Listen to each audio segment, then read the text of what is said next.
Good afternoon, everybody. My name is CoraRueda, and today I'll be presenting my research on developing a conservation priority index for source water protection areas in New Hampshire.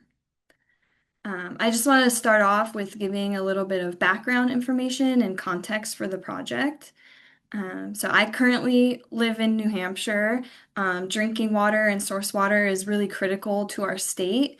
New Hampshire has over 700 source water protection areas, which are basically just key land and water regions throughout the state, like wells, rivers, and lakes that people utilize for drinking water. About 55% of the population right now relies on source water for drinking water. These source water areas right now are facing several threats. Especially in New Hampshire, we have growing development pressure. Growing population leads to land development. We have forests, wetlands, and ag land all over the state that are in threat or currently being converted, and this is increasing the impervious surfaces throughout the state. The second threat that we have right now that is very prominent is water quality threats overall. Numerous water bodies in the state are currently listed as impaired by the EPA. Pollutant load is growing every day from land development and further urbanization. New Hampshire and just New England in general are also very threatened by climate change. Since the 1950s, New England has seen a 60% increase in heavy precipitation events, and it's projected to continue growing. And this is a pretty drastic change. Just looking at source water in New Hampshire in general, as I said, it's our greatest resource, but we also have very limited funding for conservation projects, for conservation easements, and with the funding that we do have, it's very difficult to determine sort of where those funds should go, where the highest need for conservation is. So with that information, this project is investigating that need by creating a priority index that ranks different source water protection areas based on risk. The overall research questions of this project, number one is which source water protection areas face the highest cumulative threats? Number two, what geographic patterns or spatial patterns exist in watershed vulnerability? And number three is how can the Conservation Priority Index, sometimes will be referred to as CPI, support strategic conservation planning?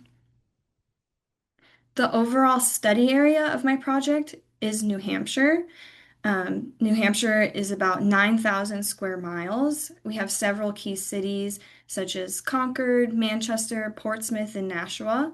We're bordered by Massachusetts, Maine, Vermont, and then of course we have Canada in the northern region of the state.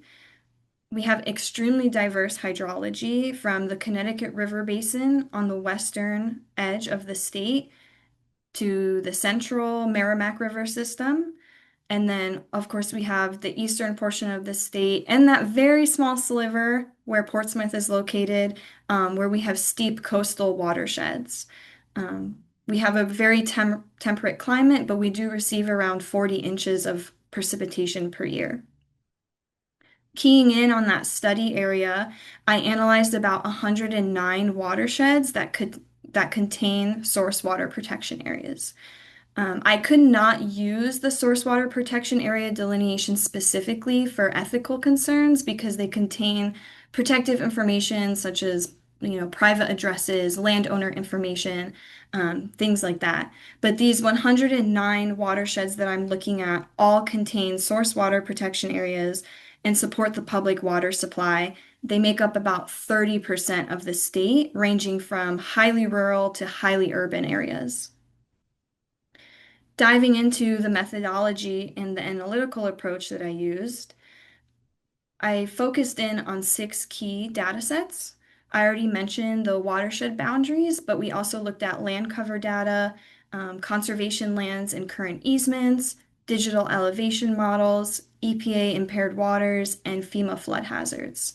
There were 5 phases that we went through with this data. The first one was looking at unprotected areas that are currently not in conservation easements.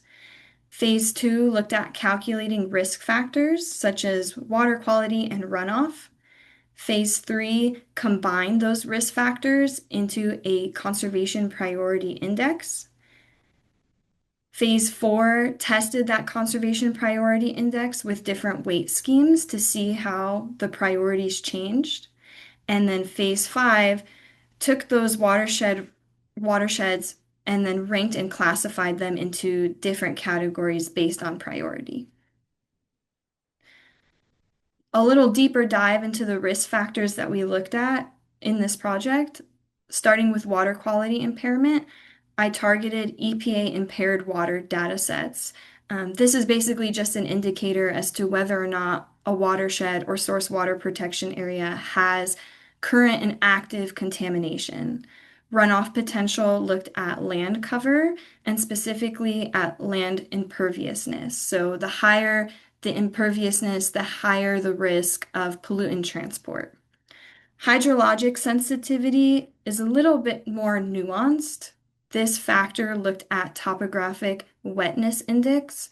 This essentially looks at where water accumulates and moves throughout a system. Higher areas with higher accumulation likely have higher risk for contamination and transport. And then last, I looked at flood risk, which just incorporated any FEMA flood hazard zones and the maximum risk of a flood in each watershed. When I combined these four risk factors, that is what created the Conservation Priority Index, and I used this water quality focused weighting scheme to do so. I call it water quality focus because water quality impairment had the highest weight at 35%. And based on the four risks and this weight scheme, each watershed was essentially given a score between 0 and 1 to categorize the priority. I do want to mention that I tested other weight schemes, such as giving everything an equal weight, increasing flood risk. All at the end of completing that analysis, the ranking order of the watersheds actually stayed the same, which I found was very interesting. Looking at the results from the creation of the CPI, uh, when we integrated all the factors, I created essentially a scale from very low to very high, as you can see here on this chart. Very high included 12 watersheds with a score over 0.65. 71 watersheds were considered high priority. So altogether, about 76% of the analyzed watersheds or source water protection areas faced a very high or high threat. And only about like 2% were low risk, and 6 watersheds were identified to be very low. Looking at this map here, this uses the Conservation Priority Index and breaks each watershed or source water protection area into different categories. So as you can see, the dark red is very high, whereas the yellow-orange color is more moderate, and then we have some very low kind of sprinkled in there. There's most concentration in central and southern New Hampshire. We have a few clusters, especially around the Concord, Manchester, and Nashua area. Looking at this graph here, this shows the top 10 priority watersheds. So all of these were considered to be very high priority and scored the highest for the risk factors. Again, you can see that the top 10 are also clustered around that Concord, Manchester, and Nashua area, and that's the Merrimack River Basin. This region is really known for having high urbanization, industry, and land development pressures. We also have one over in that Laconia area that kind of sticks out, which is actually considered to be a more rural area for New Hampshire. But what's interesting is that that's a very high recreational and tourist location. So it kind of highlights how development can also impact score. Looking into the implications of these findings, I think the CPI or the Conservation Priority Index really provides a clear and practical decision support tool for a variety of stakeholders. And just to name a few, such as conservation organizations, we have a lot of land trusts here in New Hampshire due to the high amount of private land that we have. So the CPI could be used to prioritize land acquisition, easement opportunities, or strengthening partnerships and outreach in communities with these high priority watersheds. Water utilities, water companies can integrate that CPI into source water protection plans. They could use it to identify more monitoring locations or even just to justify investment into infrastructure for water filtering. State and federal agencies can also use the CPI. Um, they can use evidence-based intervention to allocate resources, develop policy. Conservation programs and grants can be prioritized in these areas that have high watershed risk. And just the general agriculture professional here in New Hampshire that can include foresters, private landowners, farmers, or conservation districts. Using this CPI, they can help allocate resources and target customers in these regions to implement best management practices and provide technical assistance and conservation support. Overall, I want to say that the CPI that was created is not necessarily a prescriptive list, but I would say it's a decision support tool that kind of provides this objective information. It's very transparent, it's reproducible, it uses reliable data from trusted sources, and it can be adapted to changing needs or stakeholder needs by using different weighting schemes. There were some limitations that warrant a bit of discussion in this project. The first would be using watersheds as the source water protection area proxy. This creates a little bit of imprecision, but it was necessary given, confidentiality constraints. New Hampshire also had some limited FEMA flood mapping data, so there is some underestimation in true flood exposure. We also used land cover as a runoff proxy, but this didn't necessarily capture like unique soil properties or on the site conditions. And the current conditions that I use don't necessarily incorporate future climate change projections, but these are all critical limitations that I feel could fuel future research and interest in this project, especially integrating any climate models to see how watershed priorities change or integrating different scenarios.